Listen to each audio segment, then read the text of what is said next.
Hello, everybody. I'm Chris Gear with Changing Gears. We are with Connor Fennell. He plays for Vanderbilt, and I'm going to ask him some questions. So, what's up? What's up? All right. Yeah, my name's Connor Fennell. I'm a rising junior right-handed pitcher at Vanderbilt University. He's the man. So, go check him out. I'll leave him in the link in the description below. Check him out. I'll leave his Instagram. And, yeah, go show some support, show him some love. And let's get started. So when you kind of look at some of the players that have come out of Vanderbilt, I don't know any by name, but are there any that you want to kind of model yourself after? And do you look up to any of those players, and you want to strive to be like them? Because some of them have made it to the league, but maybe just some alumni that have just really been at the top, played their game the best. Are there any that you kind of look up to? Yeah, for sure. I mean, when it comes to their time at Vanderbilt University, Carson Fulmer is definitely one of the guys that, he's a great role model for a lot of us. Very energetic guy who I think matches my style, kind of. I like to kind of base myself off that. And, yeah, for sure, definitely want to go to the MLB if that's possible in my future. I mean, that's always the goal. And, represent Vanderbilt and just join the long list of, professional players that have come out of Vanderbilt. Hell yeah. And how did you adapt to playing Division I for a team that's in the SEC? How did you adapt to playing at that level? Did you kind of adapt well? Did you find any big changes that you needed to adjust to? What was the transition like going from playing, in high school, in New England to, a big school? Yeah, I mean, it was definitely, there were a lot of ups and a lot of downs, for sure. Mm-hmm. I mean, going into college, obviously I got that first year at Dayton, which helped a lot. Yep. Gave me a lot of a college experience. I got a lot of innings as a freshman, so that helps out a ton. But, once I first got to Vanderbilt in the fall, I struggled a lot. Yep. I got hit around pretty bad. I mean, it was kind of the first time I've dealt with a lot of struggle in baseball. Yep. So that was definitely hard to overcome. And then, once the preseason came, obviously all the coaching staff helped me, all my teammates helped me, and, I improved a lot and adapted and got ready for the SEC. That's kind of what they do there. Yeah. They develop you, get you ready. Yeah. And what's the culture like at Vanderbilt? And, how do you love that culture, and how do you kind of assimilate yourself within that culture? What's the culture like? How did some of those guys, really, how did they bring you into the ranks? And, how did you kind of find your place and fit in? Yeah, I think going into a place like that, I mean, it's definitely intimidating, I would say, especially, not knowing what the culture is going to be like with all the teammates and all the coaches, and especially Vanderbilt, you hear a lot of stuff about how it's, they work you hard and all that stuff. Mm-hmm. But, all the teammates were very welcoming, very open. The coaches are amazing, and everyone welcomes you in pretty well. It felt like home as soon as I was there. Right. Yeah. And how do you guys push yourself for your, and how are you pushing yourselves for your upcoming schedule?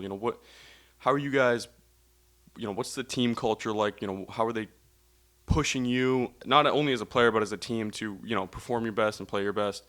What's the sportsmanship and, the camaraderie like? Yeah, I mean, it's definitely the fall is definitely, it's hard on you. Yeah. You got to push yourself, and which is something I love. We work really hard for it, and we learn a lot on the field and off the field. We have our team classroom that Coach Corbin talks to us in every day in the fall, and he's teaching us about how to get better on the baseball field, but also how to get better off the baseball field and become a better person in life in general. And I think that's very important. Yeah. And I mean, when it comes to getting us better, getting us ready for the season, we definitely do that. Our strength coach Walker Rassani gets us right for sure in the fall. Yep. And gets guys bigger, gets guys stronger. I mean, I was one of them last year, and I am going to be one of them this year again. Yep. So, them pushing us, making us do very mentally and physically tough things to push through and struggle together, I think that really helps in bringing the team closer together and getting us as a close-knit group of guys. Yeah, that's awesome. And branching off of that, what are some of the key takeaways since you've been at Vanderbilt? What have you learned about yourself as a player and as a person? What are some things that you realized you needed to work on, and what are some things that you've really improved since you've walked through the doors at Vanderbilt? Yeah, I mean, one thing's obviously size. I mean, that's been a thing my whole life. Yeah. And I'm still working on that to this day, and I think I always will be. But when it comes to like maturity, I think I've matured a lot at Vanderbilt. I've become a lot better of a human off the field. Coach Corbin, he can really change your life, and I think I've only been here for 1 year, and he's already changed mine, and I'm very excited for another year or even 2 years of it. And on the field, I mean, like I said, the fall was not what I expected. Right, yeah.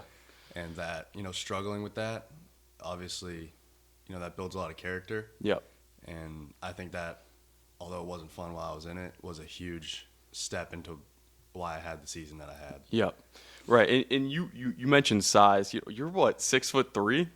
Yeah, I'm like 6'2", 6'3", 180 pounds. Yeah. So when it comes to size, what was like the comparison between you and maybe some of the people you were playing with or against? What was, when you mentioned size, is it more just kind of like outwards? Because you're pretty tall, so it's. Yeah, I definitely just gotta get stronger, and I gotta get just thick. I don't necessarily need to be like huge. I don't need to get that much mass, but I definitely need to get stronger and put on some size like 195. 205 if I can, because I can fill out my build a little more for sure. But yeah, comparing to other guys, I mean, there's a few other guys that are around my size, right? And then obviously there's position guys who are shorter than me and around at the same weight, but since they're shorter, they're thicker than me. So. Yeah, right. But I mean, going around the SEC, it's hard to find guys that look like me. Yeah. There's a lot of giants. Yeah, and this is a bit of a fun question that I was thinking of. If there's a pro team you would choose, would it be the Red Sox? What's a team you'd like to play for? I mean, obviously, I would take any opportunity with any MLB organization, but the Red Sox would definitely be a dream come true. Playing for the team that you grew up watching. Yeah, like who are some pro players that you look at right now? Maybe Duran, Bryant Bello. Who are some players that you look at and you're like, that's what I want to not necessarily be like, but you just kind of take inspiration from how they play and how they kind of show themselves off the field as well. Who are some of those guys? I mean, Jarren Duran's a good example. I mean, he's gone through a lot of adversity. He's come back and had a great year. I mean, he's an unbelievable player. 2-time All-Star now. Yeah, we're not going to talk about the moment he had with that fan. Yeah, won't talk about that. Yeah, no. But so when you kind of take a step back and you look at where you are now compared to maybe where you started, what are the emotions that kind of take over when you realize the progress you've made, and where did you like start this journey? Was it from like a super young age, and how did you when did you start to realize this is my thing, and I'm going to take my skill and my work ethic to the top? Like when was the realization? Yeah, I mean, I definitely let it pass by. I don't really see how far I've come as much. I don't know. I just kind of reminisce in the moment. Yeah. Like, right. Yeah. I don't really notice it as much as some other people might. But I mean, I've been playing baseball since I was 4 years old. Yeah. I mean, my dad's always been teaching me since I was young and stuff. So, but I don't think I really realized that I wanted to go for Vanderbilt and go for the MLB until probably my freshman year of high school or sophomore year of high school, when I met my agent, Walter Beatty. Mm-hmm. When I met him, he really brought my dreams to life. Yeah. Because I mean, I had the drive and the hunger for it, but he asked me like, where do you want to play? I told him my dream school is Vanderbilt. Mm-hmm. And then he said, okay, well, let's get to work. That's awesome. Exactly what we did. Yeah, it's like I forget who said it, but someone said, you rest at the end. No, it was Kobe Bryant. Kobe Bryant said it. Rest at the end, not in the middle. It's kind of like that. So you're not really reminiscing yet, that's understandable. My high school English teacher, Mr. Fisk, I actually paid attention one time in class, and he said he had this beautiful quote, and it read, "Rest at the end, not in the middle," and I took that to heart. I kind of already asked this, but when you look at some of your inspirations, who, whether it's someone who's playing in today's game or someone who has played previously, who did you find yourself maybe watching or really kind of just looking at when you were kind of climbing up the ranks, not only at Vanderbilt but during your whole journey? Who were some of the people that maybe, or some of the players that people around you would show you and kind of say, be like this guy? Like, who are some of those like big like role models? I would say, as of recently, Carson Fulmer's definitely up there. Walker Buehler's definitely up there. I mean, Walker Buehler was built similar to me when he was at Vanderbilt. So when I first came in, Coach Corbin kind of related me to him, not because of how I was pitching. Obviously, he was a stud when he was at Vanderbilt, but build-wise, I was kind of similar. I mean, I don't watch MLB, which might be crazy, but I don't watch it that often. Obviously, I know it. I keep up with it. Yeah. But, like, obviously, like Paul Skeens, the way he goes about pitching, Paul Skeens, I mean, that's a great example. Tariq Skubal, I mean, two very dominant pitchers, and, they're very classy. Yeah. I like that a lot. But when it comes to people that I've looked up to since I was younger, I mean, my brother Cam, he's my older brother. I mean, I've always looked up to him. He's the one that really gave me the love for baseball. I mean, I would go to his games all the time. I would be playing with him and his friends all the time. So I think that's really where, like, the love for baseball kind of struck from. Yeah, and also when it kind of comes to, like, how you are off the field, like, what's the kind of ultimate goal, not only as a player, but how do you want, your community to feel about you and kind of have your back, whether it's at Vanderbilt or maybe if you do go pro and go into, a team and play for that team's, city or a region, what do you want your, like, off the field, what's like your off the field goal? Do you want to, like, just give back to your community, whether it's, here in New England at Vanderbilt or wherever your road does take you? What do you want to show, your community, and how do you want to, like, help that community?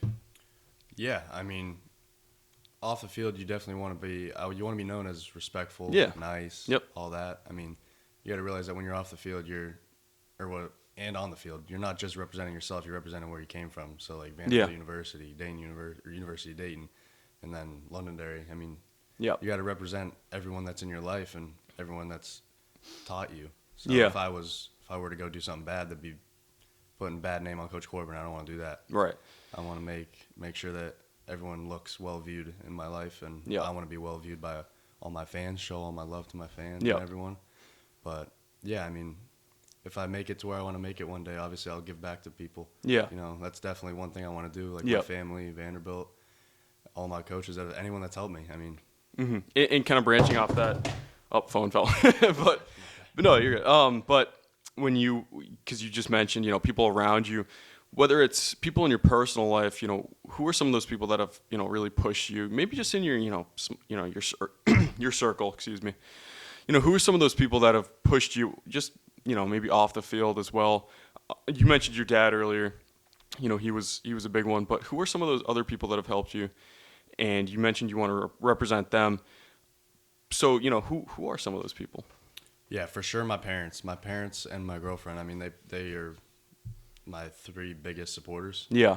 And my grandfather, obviously. But they've been my three biggest supporters since I was 130-pound pitcher in Londonderry High School. Yeah. So, I mean, they definitely get a lot of the credit. But, Walter Beatty definitely helped me a ton. Anytime I had a call to check in with him, if I was ever, was at a, stop for progress, he got me right back on track. Right. So he just kind of lit that fire again if it was getting low. Yeah. And you also mentioned, you want to be known as respectful, a good person. And you also mentioned earlier how Vanderbilt has not only helped you as a player, but as a person. Where do you feel like baseball has helped you in your personal life? How has it helped you, and what has it given you? I ask fighters a lot, what has fighting or boxing or wrestling given you? What has baseball given you the most? Like a good work ethic, which you clearly already have. But how did that improve, and what else did it give you? I mean, it gives you lifelong friends and memories that you're never ever going to lose, especially, playing at the level I'm at. I mean, it's a once-in-a-lifetime experience. Not everyone gets to experience that. And, the people I meet along the way, I mean, I'm going to be friends with some of those people for the rest of my life. So, I mean, the connections that it gives you, it could change your life night and day. You never know who you're going to meet. And I think that's very important. I love the people that I've met. And I'm excited to meet more people through it. Hell yeah. And this is kind of because I do interview and I do talk to, people who make music. What are some what are some tracks you listen to just to get yourself hyped up? What are some songs, music in general that makes you, really get in your craft and get in your zone? What are some of those songs? Yeah, I mean, the playlist I listen to before the game has a lot in it, but I Yeah. would say mainly I do listen to a lot of rock before I pitch. Yeah. I mean, my walkout is Iron Man by Black Yep. Sabbath, so I think that's a fire Yeah, walkout. I love that rock. Yeah, walkout. rock is that's probably my favorite genre. I love Def Leppard. There's this band called, what was their name? Forget their name, but they were pretty ratchet even for their time.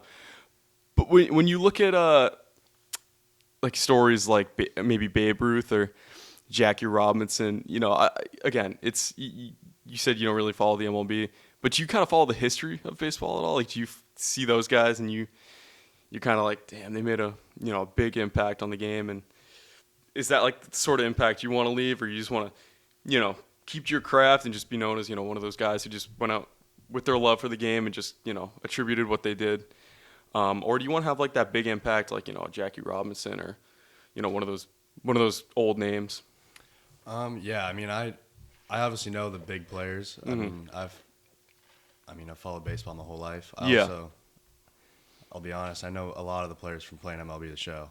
Just because their cards are in the game. Yeah. But I mean, it would obviously be amazing to leave like that much of a mark on baseball. Mm-hmm. But I don't know what my Yeah. future holds. But Yeah.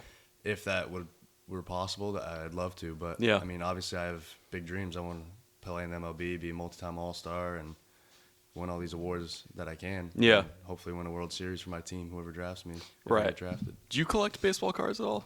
I don't. You don't? My dad is huge into baseball cards. I'm not big into cards myself, but a lot, like, I don't know, there's even cards for, the UFC, boxing trading cards. And I never really understood, unless you get them signed, I never really understood, like, collecting them. But I don't know, maybe I'll get into it. But my dad's big into it, so I figured you might be. But yeah, I mean, that's it for